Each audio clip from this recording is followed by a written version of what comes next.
I'm Eric Wolf, and my experience in business peer groups has changed my life, especially my membership in Vistage, one of the world's largest CEO advisory groups. I'm an entrepreneur, a business owner, and a Vistage speaker on the power of marketing. This podcast is dedicated to the people who make those experiences possible, the peer group chairs. Every episode, I interview a Vistage chair who has dedicated their time to helping entrepreneurs like me succeed. Welcome to Chairwaves. My guest today is Tom Klein, who is a Vistage chair from the San Francisco Bay Area. And Tom runs a CE group and a key executive group. And welcome, Tom. Really glad to meet you. Thanks. Great to be with you, Eric. So, I always like to start with people's background and history. And you've got a really interesting one.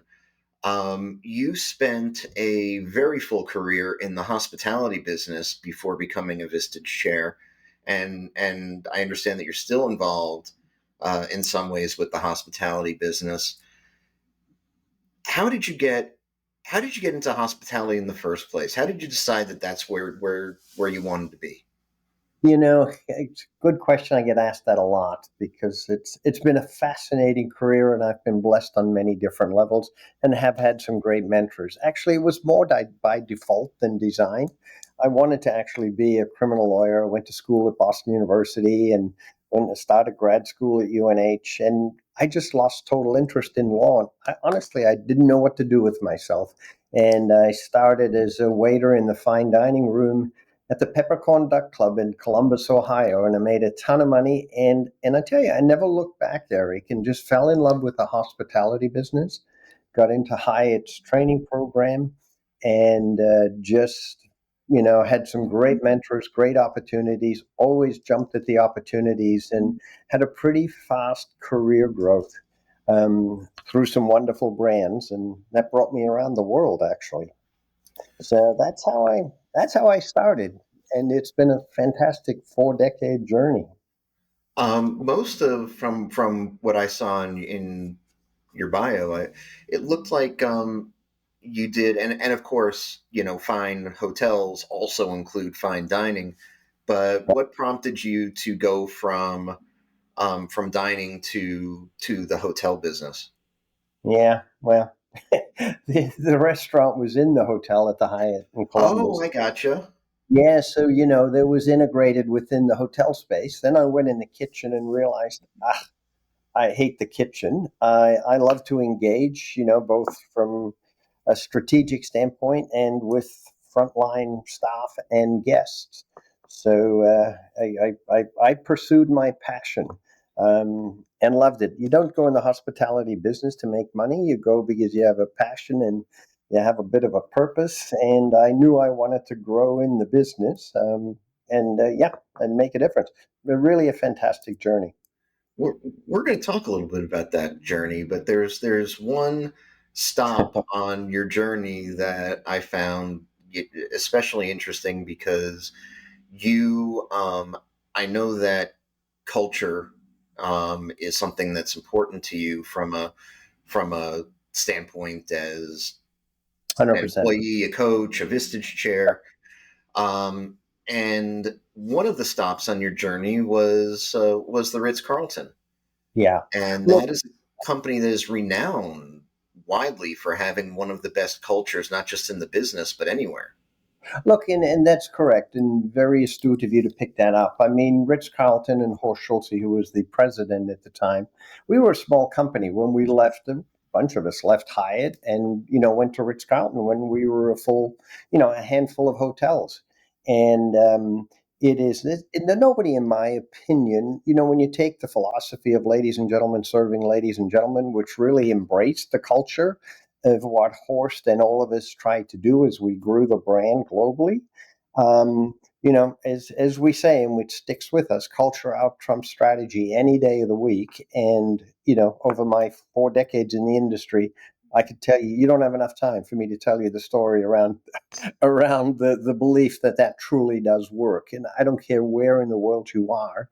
And as you saw from my resume, I actually was the general manager that set up the first international hotel for Ritz-Carlton, which was in Sydney, Australia, where we ended up opening two hotels over there. So that was a whole paradigm shift, even for the Australian culture. That she'll be right, mate. We'll get to it, and Right. you come for a job, go on a walkabout, come back and get a few more quid, and just have a good life.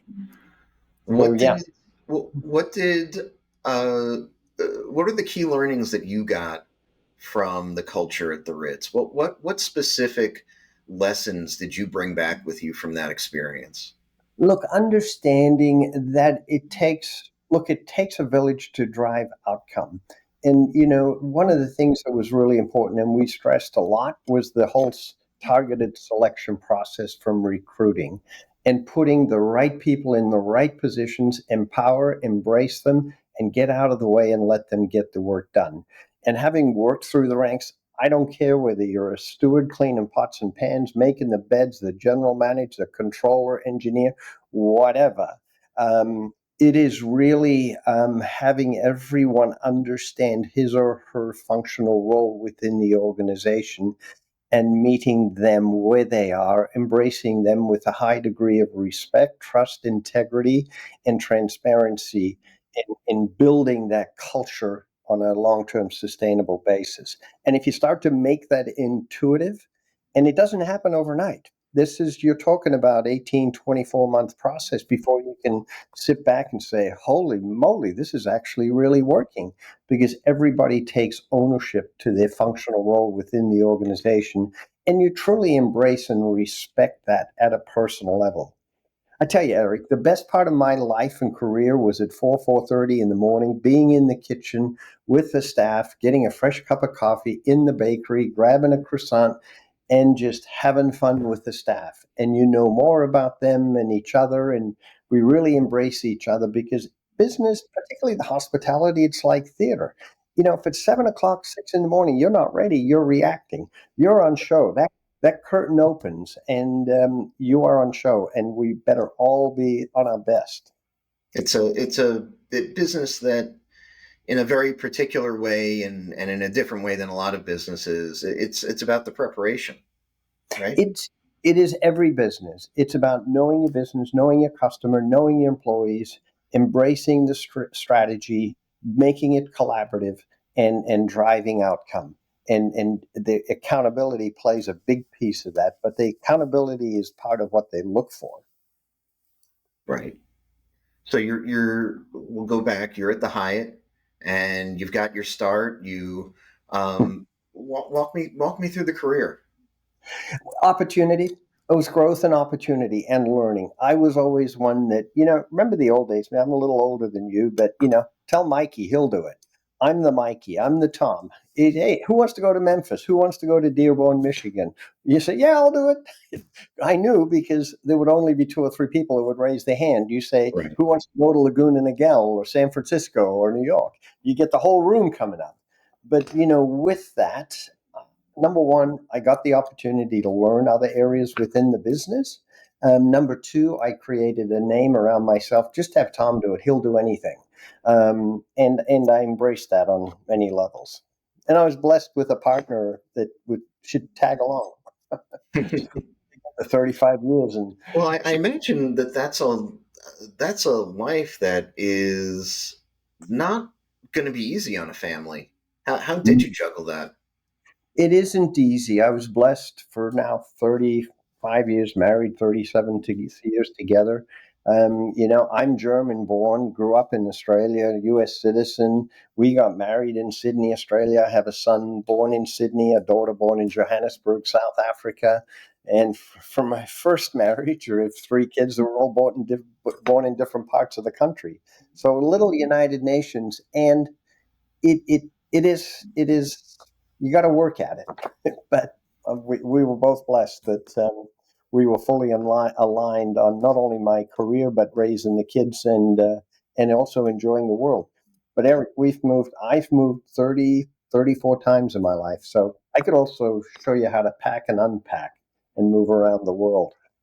Oh, well, you know what? That's a lesson that I think a lot of us could probably learn. Yeah. Um, how long have you been staying put now?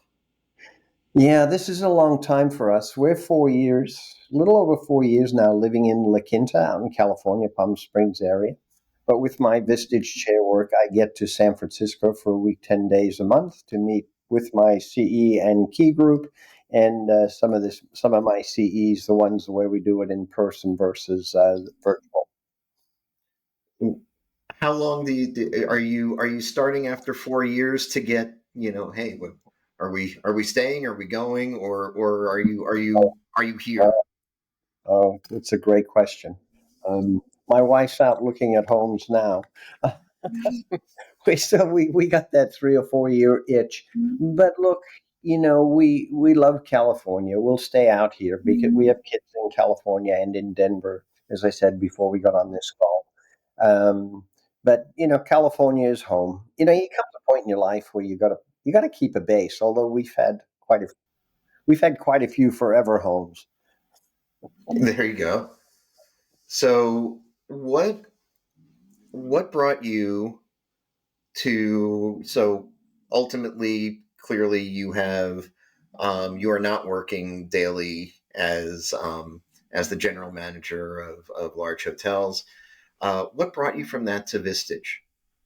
Yeah, look, when I was the regional vice president for Fairmont in San Francisco, I was looking after 8 hotels on the West Coast, right? Close to 700, 800 million in total enterprise value revenue. And I joined Vistage as a member through a good friend who was in Vistage. And that goes back, Eric, probably 10, 15 years ago. So I was a member for a number of years and really embraced that community. Then I left because we moved from San Francisco, and I left the group to we moved to Texas at the time. And then when I left Texas 5 years ago, we came back here to California, and now I'm in the chair again. Interesting how that all went down, but nevertheless, it was. And I'll tell you real quick. My chair, Marty, a very good friend, and as you know, the Vistage community, we're lifelong friends. We know more about each other than our respective partners in a very healthy way. Absolutely. And it Vistage made a huge difference in my professional life when I was a member. But then my chair, we were out here at PGA playing golf, and he said, "Tom, look, I'm thinking of retiring, but I need a successor." And he said, "Would you consider doing?" And I said, "Marty, come on, listen, geez, retiring too, right? Semi-retired, but I also promised myself to take a year off, just remain curious, both personally and professionally." And I was probably into the 6 months of that curiosity period. And it didn't really happen on the first kind of date or conversation with Marty, but a couple of conversations later, I said yes. And one of the big reasons I did say yes, number one, I love the value proposition for Vistage. Number two, and probably more important than one, 4 or 5 of the members were my peer members in the group when I was a member. So I've known some of these members for 15 years, right? And not only do I know them as a professional peer, but they're just really good friends. So ultimately, obviously, I said yes, and I took over the group. Almost 5 years now that I've been with the group. And look, it's personally, professionally fulfilling, and I'm a great benefactor. I got 15 geniuses around me. Okay, I gotta, you gotta manage the type A's, and you gotta facilitate. I'm probably the dumbest guy in the room from an IQ standpoint, but I embrace the EQ component to get the balance in the IQ and the EQ, and we have some fantastic conversations. And just we just came back from a 4 day partner retreat down in San Diego, and it's what life's all about. It really is. Not only embracing everybody where you are, but that high degree of vulnerability and just, let's face it, we're all screwed up at the end of the day. How do we collaborate and just make a positive difference to ourselves and all of those that we touch in a meaningful way? And truly just have the ability to be your authentic self.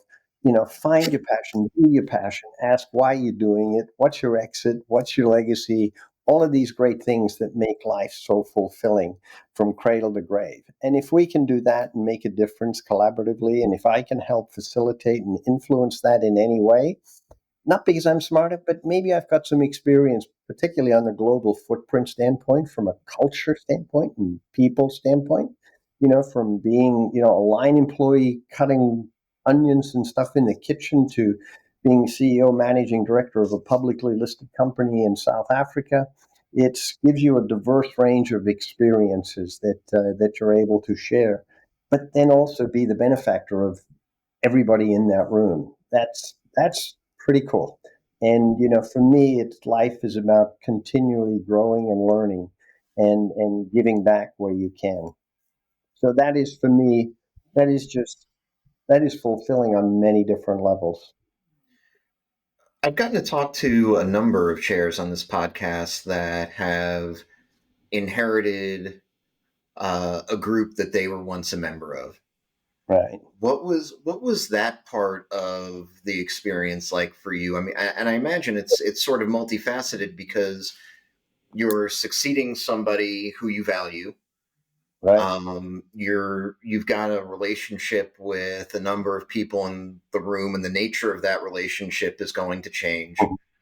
What Tell me about how that transition was for you. What went better than you expected? What was harder than you expected? It's a great question, Eric. Number one, because my predecessor, Marty, those were big shoes to fill. He was a chair for 25, 27 years. So there were some really big shoes to fill there. Um, and look, I'm the, under promise, over deliver type of guy, and hold myself to a high standard of accountability and delivery. And one of the things, I think one of the biggest paradigm shifts I had to have as a member slash hotel developer operator, what have you, is taking off my operators and be the last person in the room to speak. I'm intuitively wired and programmed as an operator, as a CEO, as a SVP, whatever, in my functional role. I was there to drive operational outcome. And for me, and God bless my members, because in my one-on-ones with them, I got some good feedback as well, in saying, Tom, just, we know, they know when I'm ready to say, okay, Tom, we'll let you speak now, to give some of your feedback and be the chair, not the member. And for me, Eric, that was probably the single biggest learning.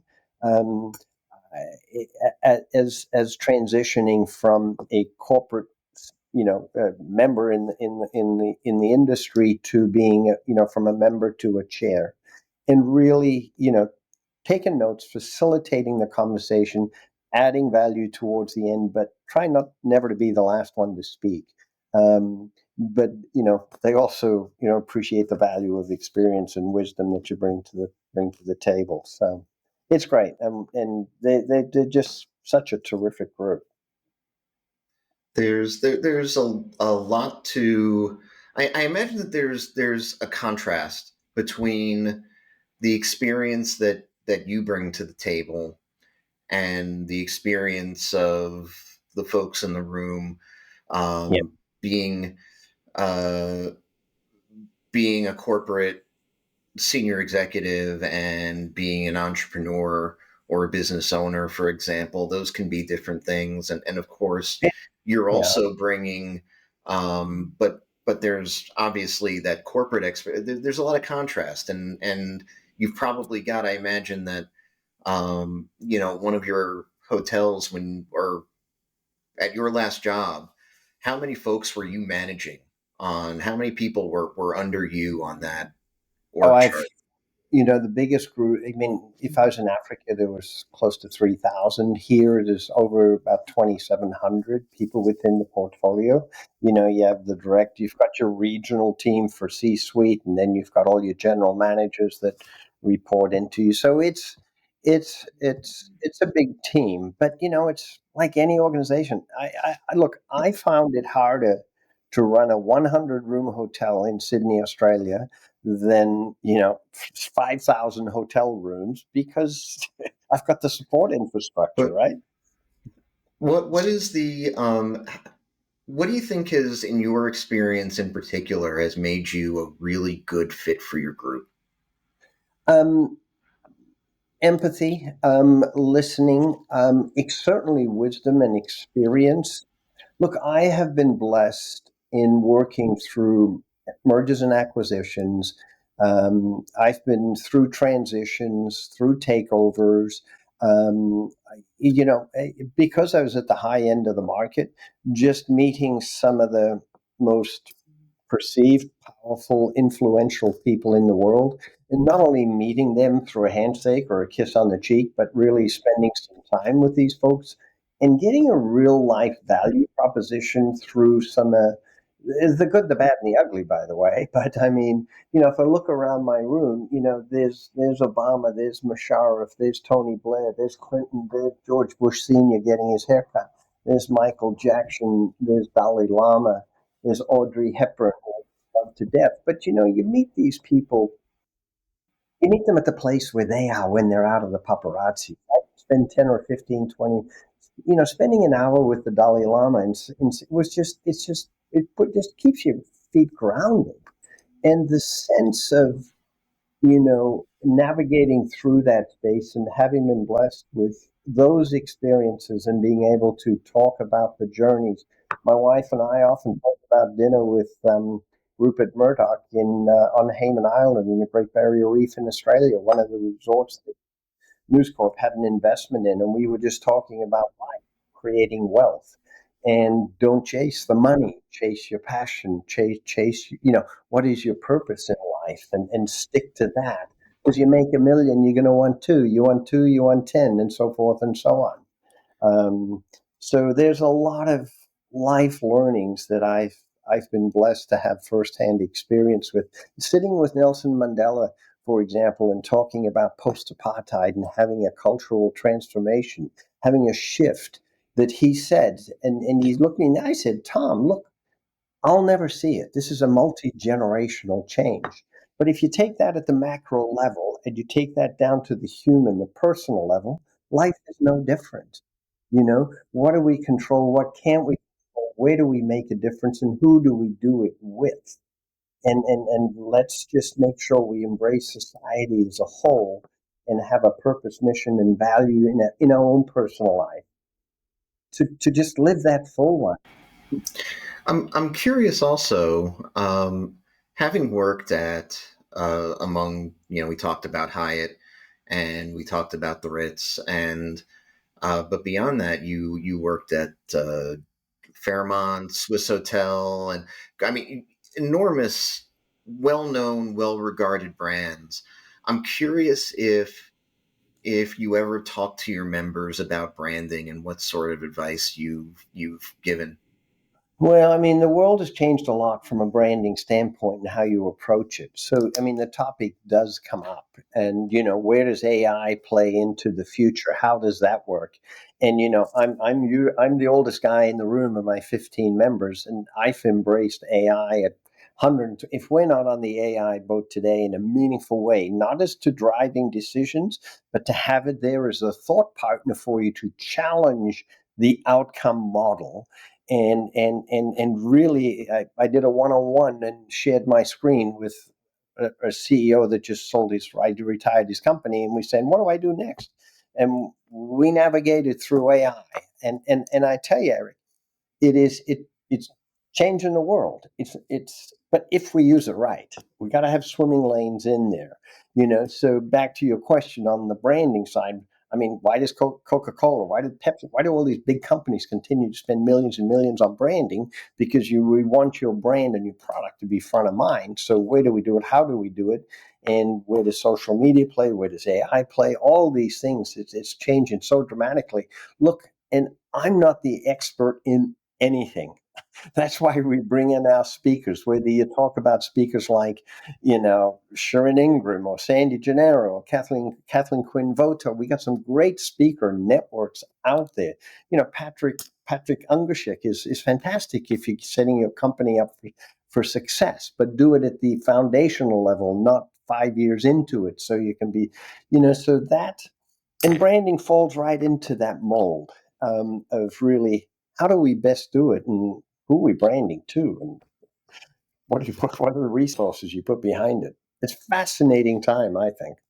It is absolutely, and as someone who cares so much about culture, going back to that topic, how would you characterize the culture of your group? Because they're all different, Oh yeah. and every group has a different culture. So I'm curious as to how you would characterize the culture of your group and how you go about figuring out who the right fit members are going to be. Right. Yeah.